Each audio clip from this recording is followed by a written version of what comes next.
Warahmatullahi wabarakatuh. Selamat sore dulur-dulur SSC. Sore hari ini dapur SSC kedatangan tamu istimewa. Namanya Mas Hamim. Assalamualaikum Mas Hamim. Apa kabar? Memang namanya hanya Hamim begitu saja apa? Hamim saja, Pak. Tidak ada Muhammadnya. Simpel lah. Atau Abdul Hamim. Simpel saja, Hamim. Mas Hamim ini dulur-dulur SSC itu dosen di Universitas 17 Agustus 45 ya. Pakai 45 ya. 1945. 1945 Surabaya atau lebih dikenal dengan Untak Surabaya. Dan saat ini beliau tinggal satu langkah lagi menuntaskan studi S3-nya di Universitas Padjadjaran Bandung. Calon dokter ini Mas ceritanya. Amin, nyuwun doanya. Oke Mas Hamim.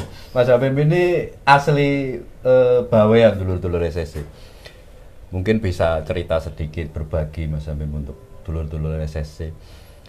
Dari Bawean kemudian sampai Surabaya menjadi dosen dan sekarang hampir menyelesaikan studi S3. Hari Kamis besok ya ujian tertutup S3 di Unpad. Itu mungkin bisa mengisahkan perjalanannya dari Bawean awalnya kok tiba-tiba bisa sampai Surabaya sekolah. Nah, monggo Mas Hamim. Terima kasih dulur-dulur SSC. Seperti yang Pak Muhtar katakan, kembali saya memperkenalkan diri. Saya Hamim. Ada satu yang ketinggalan dari apa yang Pak Muhtar katakan, bahwa saya ini adalah murid atau santri dari beliau. Iya dulu saja dulu Pak Hamim ini alumni Vkom Unitomo ketika saya masih mengajar di Unitomo, jadi sempatlah mengajar Mas Hamim ya pada waktu itu. Oke, gimana lanjut Mas Hamim. Sekilas cerita tentang background saya, kalau secara singkat, kenapa saya akhirnya juga berkecimpung di akademisi. Terus terang, dasar alasannya yang paling kuat adalah karena terkesima dengan beliaunya sebenarnya, Pak Muhtar. Wah, ini mengada-ada ini. Sebentar Mas Hamim, santai. Kopinya sudah ada Mas Kasto. Nah, ini sukune ono tamu. Santai mawon. Kalau di SSC tanpa kopi itu Mas Hamim ibarat sayur tanpa garam. Hambar. Jangan pahit-pahit, Pak. Hidup sudah pahit. Oh, wah, ya, mesti harus ada gulanya lah. Oke, Bapak diseruput dulu. Geng. Siap. Oke, gimana? Sambil nunggu agak hangat. Rokokan juga nggak masalah karena Teman-teman SSC, sebenarnya yang paling terkesan saya bisa berbicara di sini, saya bisa duduk seirama dengan beliau yang jauh semuanya dari saya, baik itu dari pribadi apalagi intelektual, bahkan hal-hal yang sifatnya teologis itu saya masih banyak berguru dengan beliau, sehingga saya mewajibkan diri harus selalu bersilaturahmi dengan beliau, khususnya pada sore hari ini. Saya cukup bangga sekali melihat SSC yang berkembang, dinamis, independen, dan bermartabat secara profesional pastinya. Alhamdulillah. Dan teman-teman dulur-dulur SSC, kalau misalnya terkait referensi tentang survei, insya Allah tidak salah kalau SSC sebagai referensi utama, dan kredibilitasnya sangat, saya secara pribadi sangat mengakui dengan hasil-hasil dan kepercayaan eh, masyarakat atau lembaga tertentu yang membutuhkan, karena dari segi intelektual dan kajian yang sudah diperoleh itu kalau dalam bahasa kuantitatif sangat valid dan absah. Kalau tadi Pak Muhtar cerita bagaimana ceritanya Dari dari Bawean. Bawean. Bawean itu kan jauh, Mas. terdampar ke sini. Biasanya orang Bawean itu kan terdamparnya di Singapura atau Malaysia atau bahkan Vietnam gitu kan. Nah, ini terdampar di Surabaya gimana ceritanya? Sejak kapan itu? Sejak tahun berapa? Saya lulus SMA 2019, memulai menginjakkan kaki Surabaya itu 2000 tahun 2000 ya, 2019 dan 2000 Itu setelah lulus SMA. J. SMA-nya di Bawean. Bawean. Oke. Oh, iya, iya. Inspirasi pertama pastinya pingin menciptakan atau berkeinginan hidup lebih baik dengan tujuan menyenangkan orang tua. Itu. Iya, iya, iya. Jadi hal utama yang pertama saya lakukan di sini, yang saya tancapkan di otak itu, bagaimana caranya saya secepatnya bisa mandiri tanpa merepotkan orang tua, Pak, gitu. Walaupun pada saat itu belum bisa memberi hadiah, kalau katanya lagunya Wali, sebongkah berlian. Tapi paling tidak saya Sebutir nasi. ingin menyenangkan beliau, walaupun pada detik-detik ini beliau sudah tidak ada, tapi semuanya proses dari doa beliau saya bisa seperti ini, dan sangat bangga saya bisa bertemu, menginjakkan kaki di Surabaya, bertatap langsung dengan beliau, Pak Muhtar. Jadi karena bagaimanapun sebenarnya cara pandang kita ke depan, kalau tidak ada guru yang jelas untuk ditiru, pastinya perjalanan itu kurang indah. Begitu juga yang saya hadapi sekarang sejak saya, singkat cerita, menginjakkan kaki di Akademi Kuliah S1, dan inspirasi pertama untuk bisa dikatakan membenahi atau mengurangi kebodohan, itu inspirasinya dari beliau. Karena Apa Mas sebenarnya yang menginspirasi ketika itu apa tuh? saya lihat Pak Muhtar itu pada saat mengajar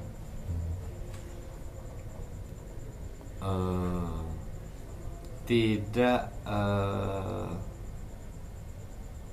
textbook pertama. Betul sekali, tidak textbook. Yang kedua, karakternya khas dalam membawakan mata kuliah, sehingga ini mungkin saya membuka aib saya sendiri dengan Pak Muhtar. Ketika mata kuliah Pak Muhtar, saya tuh bukan menulis materinya sebenarnya, Pak.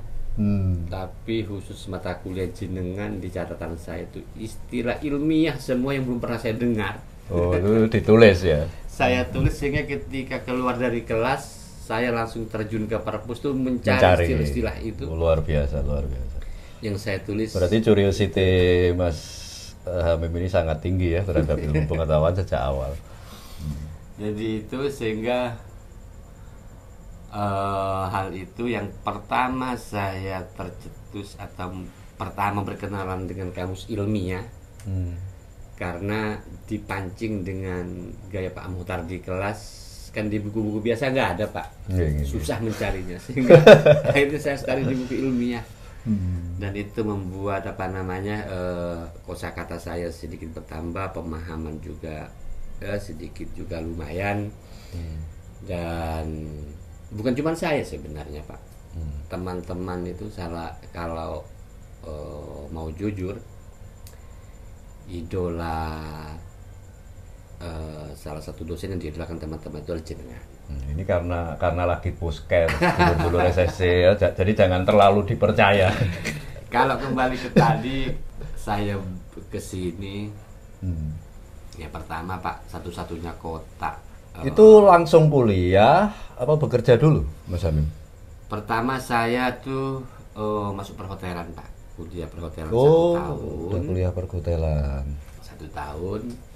Tapi alhamdulillah dalam pertengahan semester 6 bulan saya sudah bisa cari uang sendiri. Alhamdulillah. Dengan misalnya pendapatan harian. Saya pernah melakukan itu mulai jual koran. Luar biasa dulur-dulur. Dari hotel itu mulai dari tukang sapu dan waiter. Dari paling bawah sekali. Dari juga pernah sales door to door. Sehingga kalau saya lihat di kurikulum VT itu, saya pernah mencicipi di perusahaan itu kurang lebih 10-15 perusahaan. Berpindah dari satu tempat ke tempat lain. Yang mulai pernah bekerja 1 hari, 3 hari, seminggu, sebulan pernah. Saking sering keluar masuknya perusahaan, masuk hari pertama perusahaan saja itu sudah tercium aroma atmosfer perusahaan ini enak atau enggak tuh sudah sensitif sekali Pak. Iya. Sehingga misalnya hari ini enggak enak ya sudah besok bolos 3 hari kan sudah dikeluarin gitu. jadi dengan sengaja agar bisa agar dikeluarin. Apa karena memang tidak ada support dari secara finansial dari bawean sehingga Mas Hamim harus kerja keras semacam itu? Benar, memang keadaan keluarga pas-pasan dan saya bertekad tidak menyusahkan gitu. Secepatnya apapun cara saya sudah berikrar dengan diri sendiri harus berhasil apapun caranya, walaupun harus dengan puasa Senin Kamis, bukan karena cari pahala Pak, tapi karena ngirit gitu. Itu sudah biasa saya lakukan dan alhamdulillah pelan-pelan Allah ngasih jalan dengan mendapatkan rezeki di berbagai macam tempat walaupun dengan pekerja harian begitu. Luar biasa dulur-dulur perjuangan seorang Hamim. Tapi kita seruput dulu Mas. Kita seruput dulu agar hidup ini menjadi lebih lengkap.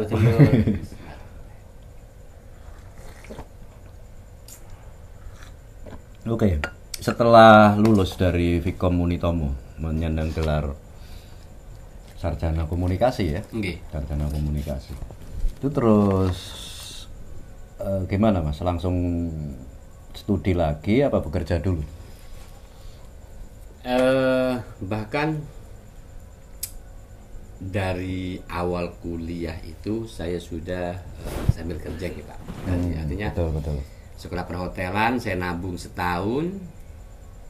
Saya ingat sekali itu pinjam uang di hotel 5 juta, 2,5 juta buat daftar kuliah, 2,5 juta buat beli Vespa Riwariwi. Oh ya itu makanya sampai sekarang Mas Hamim itu suka Vespa ya, suka motor-motor klasik gitu. Singkat cerita, alhamdulillah target demi target saya peroleh dengan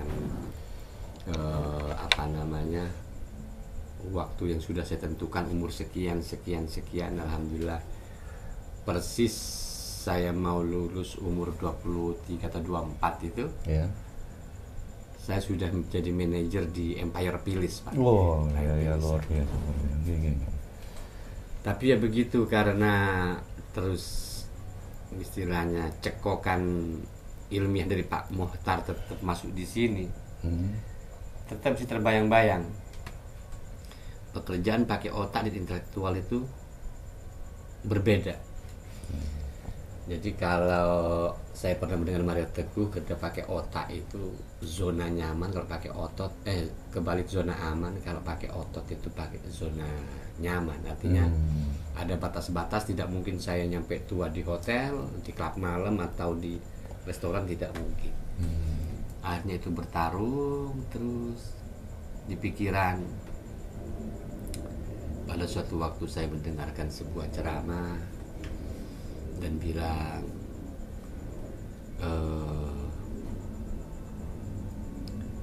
man aroda dunya fa'alaihi ilmi. Kalau ingin bahagia di dunia maka cari ilmu dunia. Man aroda akhirah, kalau ingin bahagia akhirat begitu pula, dan keduanya begitu. Ya itu terinspirasi Pak. Akhirnya habis ujian skripsi, belum wisuda, saya minta keterangan dari fakultas saya lulus. Keterangan lulus ya. Belum wisuda saya nekat daftar di pasca. Jadi langsung ya, luar biasa gitu. Paskanya Unitomo juga? Nggih, Pak. S2, jadi dulur-dulur lanjut ke S2 ilmu komunikasi aja di Unitomo gitu. Cuman kalau misalnya Pak Muhtar tanya nyampe menjadi sekarang, kalau saya katakan saya itu kualat, tapi kualat positif Pak. Karena saya dulu kalau melihat orang profesi guru itu kayak gimana gitu saya. Akhirnya malah kualat. Kok nggak kaya-kaya gitu ya? Kok akhirnya malah jadi dosen itu jawaban dari ceramah yang saya pernah dengar. Barang siapa pingin bahagia di dunia maka kuasai ilmu dunia. Walaupun itu harus bertarung dengan logika dunia Pak ya. Tuntutan finansial itu di awal sangat menguji mental gitu. Apalagi saat itu saya posisi manajer dengan finansial yang lebih.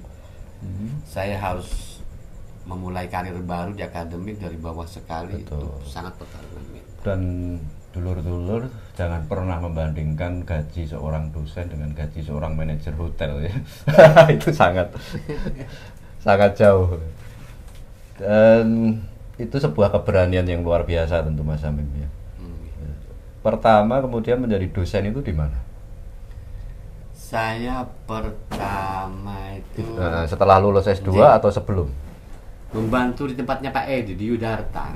Saat itu saya Pasuruan diminta kalau nggak salah menggantikan salah satu mata kuliahnya Pak Sanhari. Saya mencoba di situ juga masih seminggu sekali. Dan yang paling lucu dulur-dulur RSC ini jangan ditiru juga ya. Saya saat itu malah sempat di klub malam karena nggak ada lagi pekerjaan yang bisa mengcover kebutuhan. Enggak. Ya saya nggak habis pikir dan ketawa pada saat itu. Ketika malam, saya jam 3 malam baru pulang, orang mau sholat subuh. Terus paginya saya ngajar. Cari malaikat. Karpe opo. Ya kan di klub malam juga bisa ngajar Mas Hamim. Iya. Dan alhamdulillah apapun cerita masa lalu saya, insya Allah banyak hal yang positif yang bisa saya ambil.